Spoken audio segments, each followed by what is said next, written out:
दूसरा इतिहास ग्रंथ अध्याय 28। आहाज के शासन का प्रारंभ। जब आहाज राजा बना तो उसकी अवस्था 20 वर्ष थी। उसने यरूशलेम में 16 वर्ष शासन किया। उसने अपने पूर्वज दाऊद की तरह वह नहीं किया जो प्रभु की दृष्टि में उचित है, बल्कि वह इजराइल के राजाओं के मार्ग पर चला। प्रभु ने जो राष्ट्र इजरायलियों के सामने से भगा दिए थे, उसने उनके घृणित कार्यों के अनुसार बाल की देव मूर्तियां बनवाई, बेनहित्रोम की घाटी में धूप चढ़ाई और अपने ही पुत्री की आहुति दी। वह पहाड़ी पूजा स्थानों में टीलों पर और प्रत्येक छायादार वृक्ष के नीचे बलिदान चढ़ाता और धूप देता था। यूदा पर अनेक आक्रमण। प्रभु उसके ईश्वर ने उसे अरामियों के राजा अराम के हाथ दे दिया। अराम ने उसे पराजित किया और वह उसके बहुत से लोगों को बंदी बनाकर दमिश्क ले गया। वह इजराइल के राजा के हाथ भी दिया गया, जिसने उसे बुरी तरह पराजित किया। रमल्याह के पुत्र पेका ने एक ही दिन में यूदा के 1,20,000 वीर सैनिकों को मार गिराया। यह इसलिए हुआ कि उन्होंने प्रभु अपने पूर्वजों के ईश्वर को त्याग दिया था। एफ्रेम के वीर योद्धा जिक्री ने राजा के पुत्र मसेया, महल के प्रबंधक अजिकाम और एलकाना को, जिसका पद ठीक राजा के बाद था, मार गिराया। इजरायली उनके भाई बंधुओं में 2 लाख स्त्रियों और बच्चों को बंदी बनाकर ले गए। इसके अलावा वे लूट का बहुत सा माल समरिया ले गए। यूदा के बंदियों की रिहाई।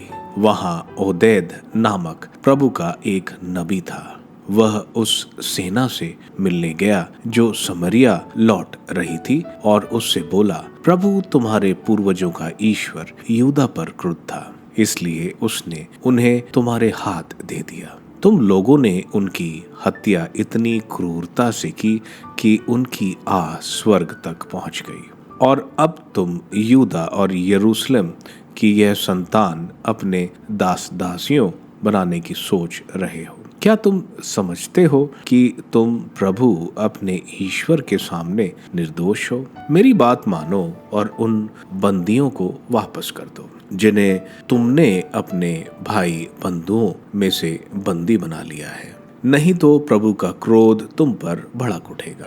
तब एफ्रेम के कुछ नेता अर्थात योहन्नान का पुत्र अजरिया, मशिलोमोत का पुत्र बेरकिया, शलूम का पुत्र यजिकिया और हदलह का पुत्र अमासा लौटे हुए सैनिकों के सामने जाकर उनसे कहने लगे, उन बंदियों को यहाँ मत लाओ, नहीं तो तुम लोग प्रभु के सामने हमें दोषी बनाओगे। तुम हमारे पाप और अपराध बढ़ाना चाहते हो, जबकि इजराइल का अपराध बहुत भारी है और हम प्रभु की क्रोधाग्नि के शिकार हो चुके हैं। इस पर सैनिकों ने नेताओं और सारे समाज के सामने बंदियों और लूट के माल को छोड़ दिया। अब वे लोग बंदियों की सेवा करने पास आए जिन्हें इस कार्य के लिए नाम से नियुक्त किया गया था। उन्होंने उन सबको जो नंगे थे लूट के माल में से वस्त्र दिए, उन्हें कपड़े और जूते पहनाए, उन्हें खिलाया पिलाया और उनके घावों के लिए मरहम दिया। और जो निर्बल थे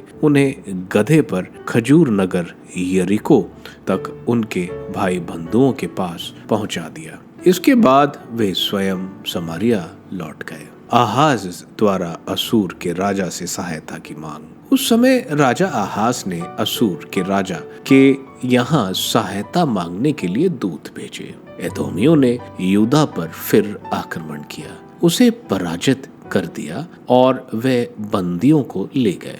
फिलिस्तीनियों ने यूदा के निचले प्रदेश के नगरों और नेगेब प्रदेश को लूट लिया। उन्होंने बेतशमेश, अयालोन, गेतरोत, सोको और उसके आसपास के गांव, तिम्ना और उसके आसपास के गांव तथा गिमजो और उसके आसपास के गांव अधिकार में कर लिए। और स्वयं वहां बसने लगे। यह इसलिए हुआ कि प्रभु ने इज़राइल के राजा आहाज के कारण यूदा को नीचा दिखाया, क्योंकि राजा ने यूदा में अधर्म को बढ़ावा दिया और वह स्वयं प्रभु से विमुख हो गया। असुर के राजा तिलगत पिल-एजर ने सहायता देने की बजाय उस पर आक्रमण किया। आहाज ने प्रभु के मंदिर, राजभवन और पदाधिकारियों की संपत्ति का कुछ अंश लेकर असुर के राजा को दे दिया। फिर भी उससे उसे कोई लाभ नहीं हुआ। राजा आहाज ने अपने संकट के दिनों में भी प्रभु के साथ अपना विश्वासघात बढ़ाया। उसने ये कहते हुए दमिश्क के देवताओं को बलिदान चढ़ाए जिन्होंने उसे पराजित किया। अराम के राजाओं के देवता उनकी सहायता करते हैं, इसलिए मैं उन्हें बलिदान चढ़ाता हूँ जिससे वे मेरी सहायता करें। आहाज ने ईश्वर के मंदिर का सामान इकट्ठा कर उसके टुकड़े टुकड़े कर दिए। उसने प्रभु के मंदिर के द्वार बंद कर दिए और यरूशलेम के कोने कोने में वेदियां बनवाई।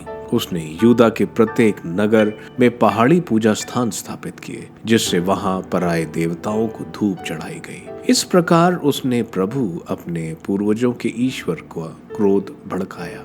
उसका शेष इतिहास और प्रारंभ से अंत तक उसका कार्यकलाप यूदा और इज़राइल के राजाओं के इतिहास ग्रंथ में लिखा है। आहाज अपने पितरों में जा मिला और यरूशलेम के नगर में दफनाया गया, क्योंकि उसे इज़राइल के राजाओं के समाधि स्थल में स्थान नहीं दिया गया। उसका पुत्र हिजकिय्याह उसकी जगह राजा बना।